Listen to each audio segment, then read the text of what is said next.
Alors moi je suis une citoyenne lambda qui faisait confiance à son gouvernement, à son pays pour la diriger vers une voie sûre, qui faisait confiance à son gouvernement pour s'occuper de sa santé, de son bien-être. Je pensais que le gouvernement œuvrait pour le peuple et voulait son bien. J'ai atterri au mois de juillet avec la déclaration d'Emmanuel Macron, son passe sanitaire. En écoutant les discours et les débats parlementaires, je me suis rendu compte qu'il n'y avait pas de débat. Il n'y avait pas de débat.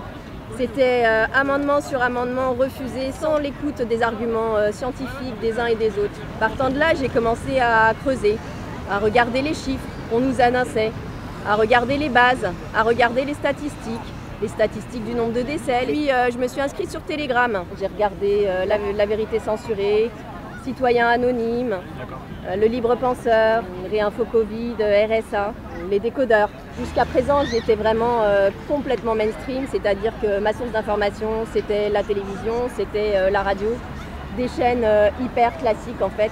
Je me suis rendu compte qu'il y avait une quantité d'informations, une pléthore d'articles d'informations sur ces médias alternatifs qu'on ne nous présentait jamais. Du coup, je suis en train de regarder tout ce qui s'est passé en arrière, toute l'actualité sur laquelle on m'a menti. Tout n'est que baratin, mensonge et manipulation. Et j'ai été manipulée. J'ai cru au début que c'était hyper dangereux, que uniquement le vaccin pouvait nous sauver, etc. En regardant les analyses scientifiques qui sont ultra nombreuses, il y a des centaines de voix scientifiques qu'on n'entend pas dans les médias mainstream. Des centaines de rapports de scientifiques qui parlent, qui ont une voix différente en fait.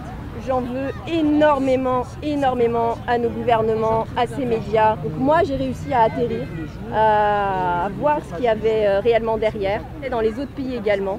Parce que quand on écoute la télévision française, grosso modo, on sait ce qui se passe en France, on a la voix unique de la France. On n'entend absolument pas les manifestations qui se passent dans les autres pays, toutes les actions, où en est l'épidémie dans les autres pays, la pandémie. On n'a absolument aucune information fiable qui transite via les mainstream. Et la vérité, c'est que en France aujourd'hui, l'épidémie, elle est quand même mineure.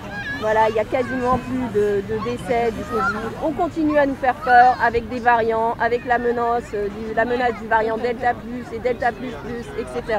On pourrait faire comme en Suède. Où les gens n'ont jamais été confinés, les gens n'ont jamais porté de masque.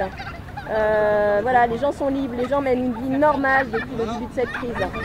J'ai aussi réalisé à quel point la censure était importante concernant les effets secondaires de ces injections. La plupart des gens qui postent des vidéos YouTube, qui dénoncent leurs problèmes, sont censurés au bout de quelques minutes, quelques heures. Il n'en reste quasiment rien dans les médias mainstream. Donc on vous dit que le vaccin est super safe, super sécurisant. C'est absolument faux. À 22 000 décès corrélés avec le vaccin. Alors c'est bizarre parce que quand on parle des décès Covid, tout le monde meurt à cause du Covid.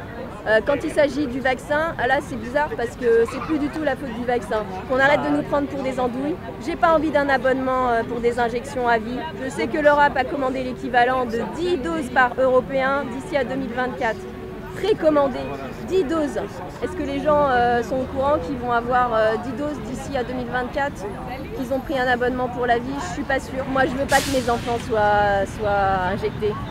Je veux que ce cirque s'arrête.